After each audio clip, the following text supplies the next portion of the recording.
everyone, welcome to our class. In today's class, we are going to discuss Chapter 1, Introduction to Family School Partnership. So let's begin.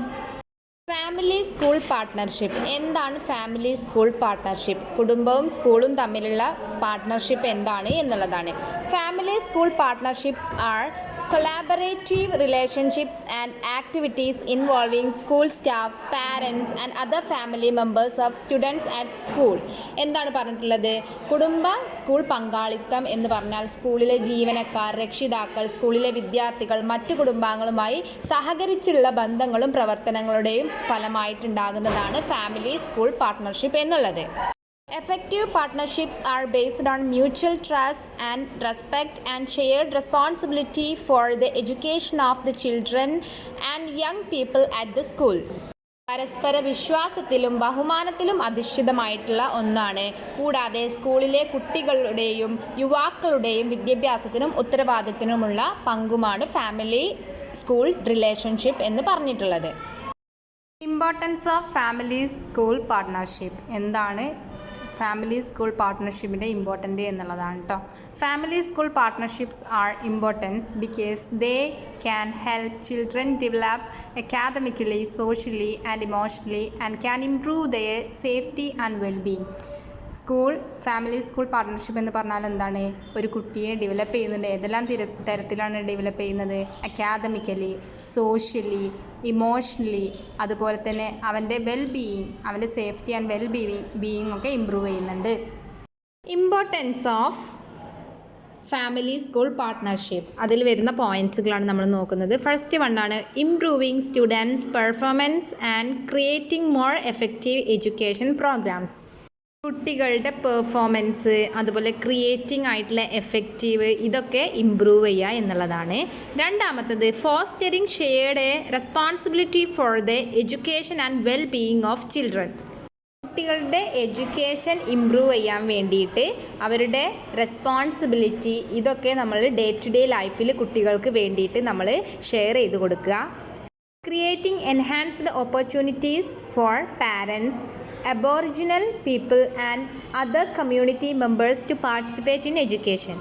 പിന്നെ പറഞ്ഞിട്ടുള്ളത് പാരൻസിൻ്റെ, അതുപോലെ ആദിവാസികളായിട്ടുള്ള ആളുകളുടെ, other members, അതുപോലെ വേറെ ഒരുപാട് members ഉണ്ടായിരിക്കും, community members, ഇവരുടെ ഓപ്പർച്യൂണിറ്റീസൊക്കെ കൂടുതലായി കൊണ്ടുവന്നിട്ട് ക്രിയേറ്റ് ചെയ്തുകൊണ്ട് എഡ്യൂക്കേഷനിൽ കൂടുതൽ പാർട്ടിസിപ്പേഷൻ അവർക്ക് കൊടുക്കുക.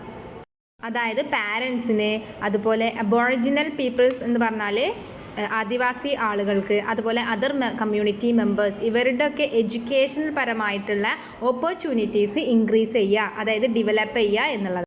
ലാസ്റ്റ് പോയിൻ്റാണ് strengthening public confidence and accountability. അതായത് എഡ്യൂക്കേഷൻ സിസ്റ്റം കുറച്ചുകൂടി എന്താക്കുക, സ്ട്രോങ് ആൻഡ് സപ്പോർട്ടാക്കുക. അതുപോലെ തന്നെ ഒരുപാട് കോൺഫിഡൻസ്, അതായത് ഒരുപാട് സെൽഫ് കോൺഫിഡൻസ് ഒക്കെ ജനങ്ങളിൽ കൊണ്ടുവരിക എന്നുള്ളത്. നെക്സ്റ്റ് നമ്മൾ നോക്കുന്നത് advantages of parents and community partnership in education. എഡ്യൂക്കേഷനിൽ പാരൻ്റ് ആൻഡ് കമ്മ്യൂണിറ്റി പാർട്ട്ണർഷിപ്പിൻ്റെ അഡ്വാൻറ്റേജസ്, അതായത് ഗുണങ്ങൾ എന്തൊക്കെയാണെന്നുള്ളതാണ് കേട്ടോ. അതിൽ എത്ര ഗുണങ്ങളുണ്ട്? Student benefits, parents benefits, teacher benefits, school benefits and community benefits. ഇതിലുള്ള ഓരോ സബ് പോയിൻറ്റ്സും നമ്മളുടെ പുസ്തകത്തിൽ ഡീറ്റെയിൽഡ് ആയിട്ട് കൊടുത്തിട്ടുണ്ട്. അതെല്ലാവരും ഒന്ന് നോട്ട് ചെയ്താൽ മതി കേട്ടോ. നെക്സ്റ്റ് നമ്മൾ ഈ ചാപ്റ്ററിൽ നോക്കുന്നത് factors of family and community partnership in education. അതായത് എഡ്യൂക്കേഷനിൽ ഫാമിലി കമ്മ്യൂണിറ്റി പാർട്ട്ണർഷിപ്പിൻ്റെ ഫാക്ടേഴ്സ് ഏതൊക്കെയാണ്, ഘടകങ്ങൾ ഏതൊക്കെയാണ് എന്നുള്ളതാണ്. ഫസ്റ്റ് വണ്ണാണ് ചൈൽഡ് സെൻട്രേഡ്. ചൈൽഡ് സെൻട്രേഡ് എന്ന് പറഞ്ഞാൽ കുട്ടിയായിരിക്കും ആ സ്കൂളിലെ ഹാർട്ട്, അതായത് കുട്ടിയായിരിക്കും അതിലെ പ്രധാനപ്പെട്ട ഘടകം എന്നുള്ളതാണ്. രണ്ടാമത്തത് ഫാമിലി ഫോക്കസ്ഡ്. ഫാമിലിയെ ഫോക്കസ് ചെയ്തിട്ടുള്ള ഒരു എഡ്യൂക്കേഷൻ സിസ്റ്റം ആയിരിക്കും, അതായത് പാരൻസിന് അതിലെന്തുണ്ടായിരിക്കും, നിർണായക പങ്കുണ്ടായിരിക്കും. മൂന്നാമത്തതാണ് കോപ്പറേഷൻ ആൻഡ് പാർട്ട്ണർഷിപ്പ്. അതിൽ പറഞ്ഞിട്ടുള്ളത് എന്താണ്? ഒരു എഡ്യൂക്കേറ്റേഴ്സ് ആയിക്കോട്ടെ, സ്റ്റുഡൻസ് ആയിക്കോട്ടെ, ഫാമിലീസ് ആയിക്കോട്ടെ, കമ്മ്യൂണിറ്റി മെമ്പേഴ്സ് ആയിക്കോട്ടെ, ഇവരെല്ലാം കോപ്പറേറ്റ് ചെയ്തിട്ടുള്ള ഒരു സിസ്റ്റം ആയിരിക്കും. നാലാമത്തതാണ് കമ്മ്യൂണിറ്റി. കമ്മ്യൂണിറ്റി എന്ന് പറഞ്ഞാൽ schools are open and welcoming centred of community. എന്താണ് ഇവിടെ പറഞ്ഞിട്ടുള്ളത്? സ്കൂൾ എന്ന് പറഞ്ഞാൽ എന്താണ്? ഒരു ഓപ്പൺ ആയിട്ടുള്ള ഒരു സ്ഥാപനം, അതായത് സ്കൂൾ എന്ന് പറഞ്ഞാൽ ഒരു ഓപ്പൺ ആയിട്ടുള്ള ഒരു സംഭവമാണ്. അതിലെന്തുണ്ടായിരിക്കും, ഒരു സ്ട്രോങ് സ്റ്റേബിൾ ആയിട്ടുള്ളൊരു കമ്മ്യൂണിറ്റീസ് ഉണ്ടായിരിക്കും. അവർക്ക് എന്ത് ഫാമിലിയുമായിട്ടും സ്റ്റുഡൻസുമായിട്ടും എപ്പോഴും എന്ത് ചെയ്യാൻ എന്താണ് കമ്മ്യൂണിക്കേറ്റ് ചെയ്യാനുള്ളൊരു സിസ്റ്റം ഉണ്ടായിരിക്കും എന്നുള്ളതാണ്. അഞ്ചാമത്തതാണ് equity and respect for diversity. ഓരോ വിദ്യാർത്ഥിയും യങ് ആയിട്ടുള്ള ആളുകളാണ്. ഓരോ കുട്ടികൾക്കും എന്തുണ്ട്, യുണീക്കായിട്ടുള്ള പൊട്ടൻഷ്യൽ ആൻഡ് ക്യാപ്പബിലിറ്റീസ് ഉണ്ട്. യുണീക്കായി വ്യത്യസ്തപരമായിട്ടുള്ള കൾച്ചറായിരിക്കും, വ്യത്യസ്തപരമായിട്ടുള്ള റെസ്പോൺസിബിലിറ്റീസ് ആയിരിക്കും, വ്യത്യസ്തപരമായിട്ടുള്ള പൊട്ടൻഷ്യൽ ആളുകളായിരിക്കും ഉണ്ടായിരിക്കുക, ക്ലാസ് റൂമിൽ ഉണ്ടായിരിക്കുക. ഓരോ കുട്ടിക്കും അവരുടെ യുണീക്കായിട്ടുള്ള ഓപ്പർച്യൂണിറ്റീസ് ഡെവലപ്പ് ചെയ്യാനുള്ള സ്കില്ലുണ്ടായിരിക്കും. ലാസ്റ്റ് പോയിൻ്റാണ് quality and excellence. Quality is enhanced and excellence become an achievable goals as parent and community partnership strengthen the learning program and opportunities for the students. അതായത് ഇതിൽ പറഞ്ഞിട്ടുള്ളതാണ് കമ്മ്യൂണിറ്റി പാർട്ട്ണർഷിപ്സ് സ്ട്രെങ്തൻ. അതായത് parents and community partnership education സിസ്റ്റത്തിലൂടെ ഒരുപാട് learning programmes opportunities സ്റ്റുഡൻസിന് include ചെയ്യുന്നത് കാരണം അവരുടെ ക്വാളിറ്റിയും എക്സലൻസും ഇമ്പ്രൂവ് ചെയ്യുന്നുണ്ട് എന്നുള്ളതാണ്. നെക്സ്റ്റ് നമുക്ക് നോക്കാനുള്ളത് goals of family and community partnership in education.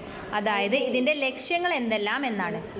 First വണ്ണാണ് enhanced students learning and success. കുട്ടികളുടെ ലേണിംഗ് അതുപോലെ സക്സസ് ആയിട്ടുള്ള കാര്യങ്ങളൊക്കെ ഇതിലൂടെ അവർക്ക് എൻഹാൻസ് ചെയ്യാൻ പറ്റും, ഇമ്പ്രൂവ് ചെയ്യാൻ പറ്റും. സ്റ്റുഡൻസിന് ഒരുപാട് ഓപ്പർച്യൂണിറ്റീസൊക്കെ നമ്മൾ ഇവിടെ നിന്ന് നമുക്ക് സപ്പോർട്ട് കിട്ടും, പൊട്ടൻഷ്യലൊക്കെ അവരുടെ സക്സസ് ചെയ്യാൻ കിട്ടും. ഓപ്പർച്യൂണിറ്റീസൊക്കെ കിട്ടുമ്പോൾ അവർക്കത് സക്സസ് ചെയ്യാൻ കഴിയുന്നുണ്ട്. രണ്ടാമത്തത് സ്ട്രെങ്തേൺഡ് എഡ്യൂക്കേഷൻ പ്രോഗ്രാംസ്. അതായത് കുട്ടികളുടെ കഴിവുകളെ ഇമ്പ്രൂവ് ചെയ്യാനുള്ള പ്രോഗ്രാംസൊക്കെ നമ്മൾ കൊടുക്കുന്നുണ്ട്. Then shared responsibilities. അവർക്ക് റെസ്പോൺസിബിലിറ്റി എല്ലാ കാര്യങ്ങളിലും ഷെയർ ചെയ്യാനുള്ള ഒരു റെസ്പോൺസിബിലിറ്റി മൈൻഡ് അവർക്ക് ഉണ്ടാക്കാൻ കഴിയുന്നുണ്ട്. നാലാമത്തത് സ്ട്രെങ്തേൺഡ് പാർട്ടിസിപ്പേഷൻ ഓഫ് അബോറിജിനൽ പീപ്പിൾസ്. അബോറിജിനായിട്ടുള്ള, അതായത് അബോറിജിനൽ എന്ന് പറഞ്ഞാൽ എന്താണ്, ആദിവാസികളായിട്ടുള്ള ആളുകൾക്ക് പാർട്ടിസിപ്പേഷന് വേണ്ടിയിട്ടുള്ള കാര്യങ്ങൾ ചെയ്യുന്നുണ്ട്. Then last one increase the public confidence in education. ഈ എഡ്യൂക്കേഷനിലൂടെ അവർക്ക് അവരുടെ പബ്ലിക് കോൺഫിഡൻസ് ഇമ്പ്രൂവ് ചെയ്യാൻ കഴിയുന്നുണ്ട്. That's all about this chapter. I hope you had a great learning experience from today's class. Thank you. Until next time.